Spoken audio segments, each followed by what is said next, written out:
Hey, One Punch Man fans, this is Chris Bolts, and I'm coming in with a new video talking about the One Punch Man animation. Now, you know, I did a couple of videos on both the first episode and second episode of season 3, and needless to say, the animation has been appalling. It did get a little better from episode 1 to episode 2, but that isn't saying much. And you see right here, we're still watching the beginning of episode 2. You saw how there was just a slideshow presentation there and some pretty weak animation there, a little more slideshow, just some weak animation here and everything like that. But according to a One Piece animator, that may not be the fault of JC Staff. According to this article right here, One Piece animator defends studio behind fellow anime show One Punch Man following backlash over season 3's lackluster animation. Now, this comes to us courtesy of Games Radar, written by a Megan Garside.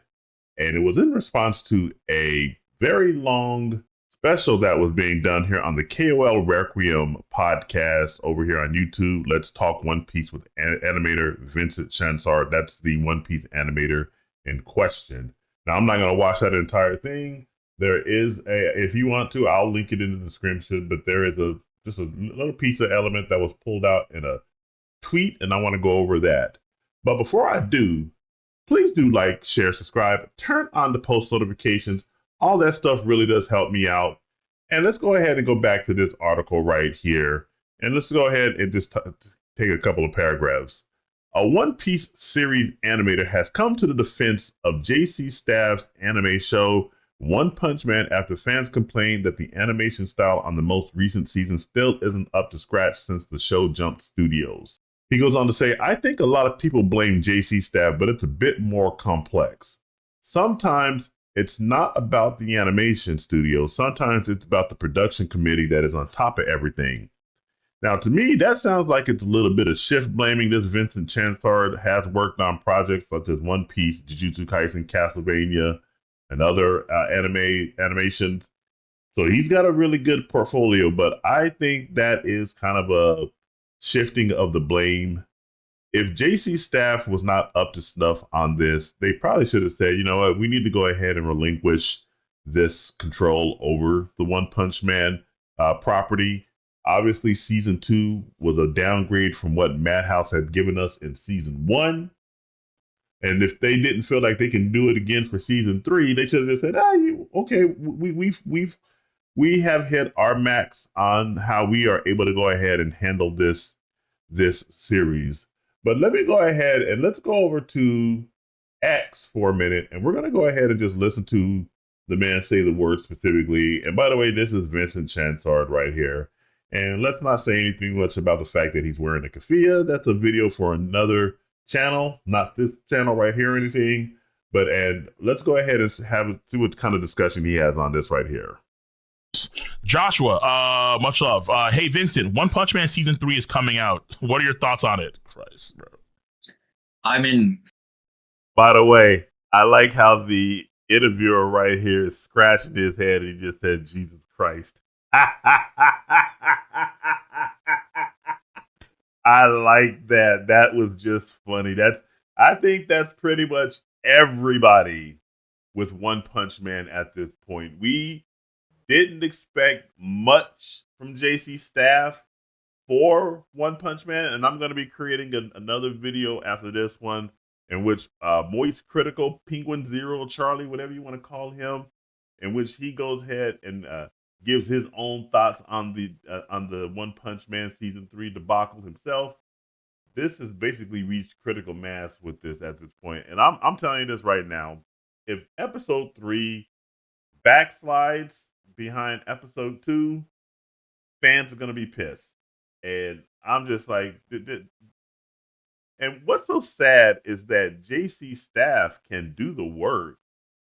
Like I like to tell people, reincarnated as a daughter is a really good animation. It's a really good anime. It's on Crunchyroll. It's an isekai set in a fantasy world like most isekai are. And I absolutely love it. So JC Staff can animate. They can produce. But for whatever reason, One Punch Man has just been well above their pay grade for 2 seasons in a row. But let's go ahead and go back to this video and let's let Vincent Chantar have his say. It's difficult because I have, like all the anime industry talks. Like I talk with animators from other studios, so I have thought about it, but I don't know if you want to. Like we can go into. I mean, like, listen, I like One Punch Man a lot. Like, I mean, season one, it's so good. Season One Punch Man is legendary to this day. Yes, absolutely. Yes. Okay. I'm not crazy. Okay, yeah, it's legendary. But season one is so good. It was so good. I really like Murata's and One's writing and drawings. yes. I really do enjoy One Punch Man a lot, which is why season 2. We're in the same page. I get bro. it. Hey, Again, I cannot say anything. I get it. calling anyone's word something. I'm not saying anything, but season 2. Do you read the manga, or when we had a chance to read the manga? You do? Okay, so then you know about like the confusion about having Murata go through the latest arc like 3 times over, where he did like the redraws, the first redraws, then did the second redraws, then did the third redraw. It's like, so an arc that started in like 2020, we just finished in 2005, and he redrew the same arc like 4 times. It was brutal. But okay, like, would you ever want to then do Saitama, like, if you could ever get your hands on Saitama versus Garo somehow, some way, like you were in there? I mean, I would even do something more minor. Like, obviously, if you give me that, I would. Well, yes, please. But I would even do something more. Bro, it doesn't even need to be. But it's like there is just because like I think there was like people talking about me and JC stuff earlier this year, and it's like I cannot invoke myself on a project, I'm not invited in, if that makes sense. You know what I mean? Like, I cannot just, Thanos snap and I'm there, myself. You know what I mean? Like, hey, make room for me. Get me in there. Jesus. You guys are ruining the story. Let me take care of it. But then, okay, so what about, does JC staff, do they ever open their doors to like animators like yourself or Henry Thurlow or Chris or like YMBM? Do you guys ever have a chance to even touch anything for Punch Man or no? Oh my god, dude. I mean, I feel like the people who know. The answer is yes, but I cannot say much about it. Do you have any inside sight on season 3 of Punch Man? Anything that you're allowed to say? But I'm not allowed to say. That's fair. That's fair. All right, but basically, you're the same camp as most fans, because yes. Like, I feel like One Punch Man season 1 was like one of the seasons where you could just put on like a pedestal. It was like amazing. Like, absolutely. The risk taking, the directing, everything, the animation, it was godlike. And so just finding out that, like, JC staff, Jump gave them the rights to do that, and that was their choice. But bad choice. I think I'm sorry to go ahead. Go ahead. King of Lighting. I think a lot of people blame JC staff, but I think it's a bit more complex. Sometimes it's not about the animation studio. Sometimes it's about the production committees that are on top of everything and who choose. Oh, so fair. I think. The Gordos Day. JC staff, right? The elders is just a studio that's trying to survive. You know what I mean? Like, yes. Again, the Japanese industry is very difficult. JC staff is just a studio with artists who are trying to survive. You know what I mean? Right. Like, gotcha. And it's very difficult right now. And it's another thing I wanted to say on that. Right now, it's very difficult for them. All the pressure coming from, foreigners, but not just what they see as foreigners, but people on social media harassing the staff. It's very, very difficult for them. And I don't want to be mean about some of my colleagues' work. I think everyone has work conditions that push them to make choices. Right. And again, everyone is just trying to survive in this industry. Right. True. True. Well, like what you're saying makes a lot of sense. Obviously, because like as a fan, as someone that can't really be a part of it anyway, it's just sad seeing that like what's coming, and how phenomenal it is. And I mean, to a point where we even got like we got animated like GIFs in a manga. It's like hello, and then knowing that what's to come may not be even close to what the manga could do is kind of heartbreaking. Especially when it was already like one of the best stories out there in terms of animation. But yeah, what you say makes a lot of sense. Okay, so you've seen that, you heard that. You heard it right directly from Vincent Chansard's mouth. And I could certainly empathize with his position at being within the industry. Let me go ahead and collapse that and come back over here. I could certainly go ahead and understand that. Him being in the industry, him not wanting to shit on his fellow animators' work or anything like that. I wouldn't want anybody to come back and shitting on my work publicly. So he's a gentleman in that regard. But as I said before, when I first read that quote, I think it's a little bit of blame to go around everywhere. The production committee, JC staff, Hulu. By the way, this article makes the mistake of saying that Crunchyroll is airing, or rather, One Punch Man is airing on Crunchyroll, which is not true. One Punch Man is not on Crunchyroll. It is only on Hulu at this point in time.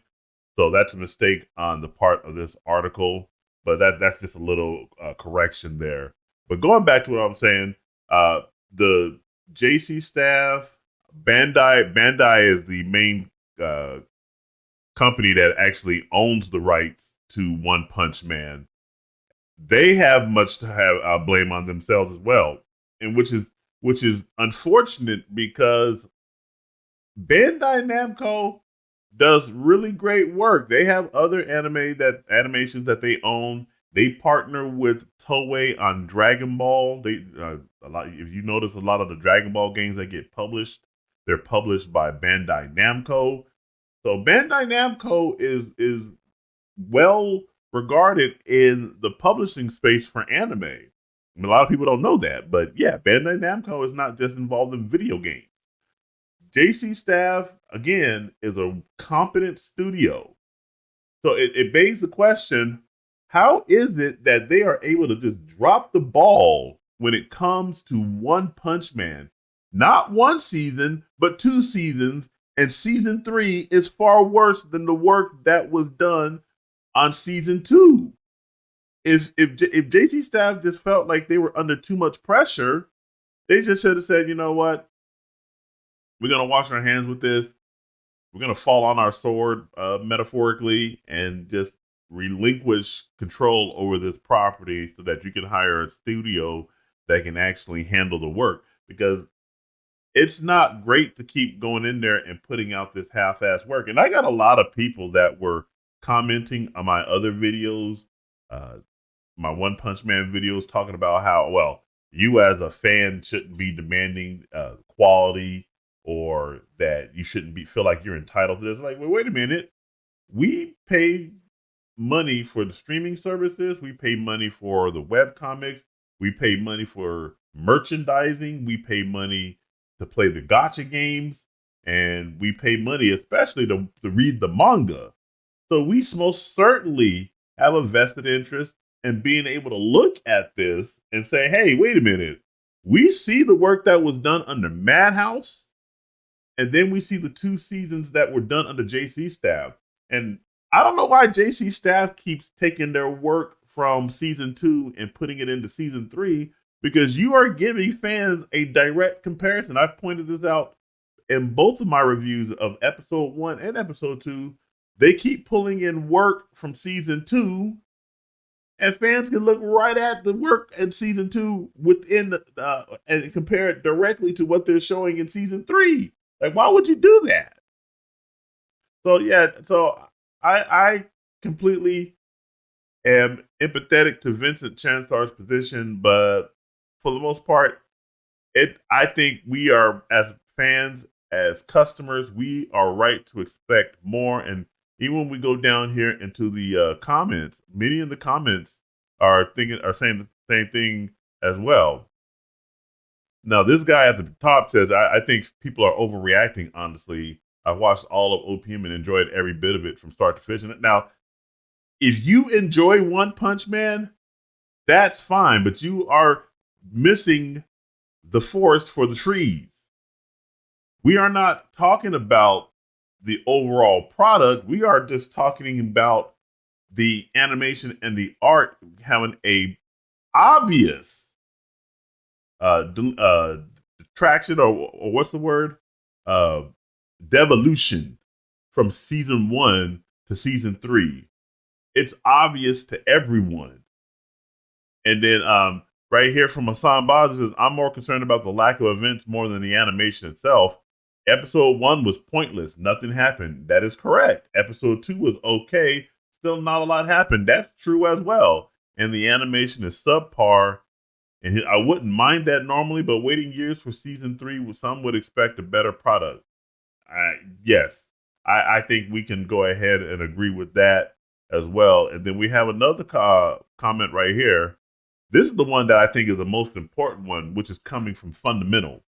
He goes, we're at the tail end of things as a consumer. We don't know why the product is not up to scratch. All we know is that it isn't. It's irrelevant why it is the way it is. That was how it was given to consumers, and so backlash was bound to be expected.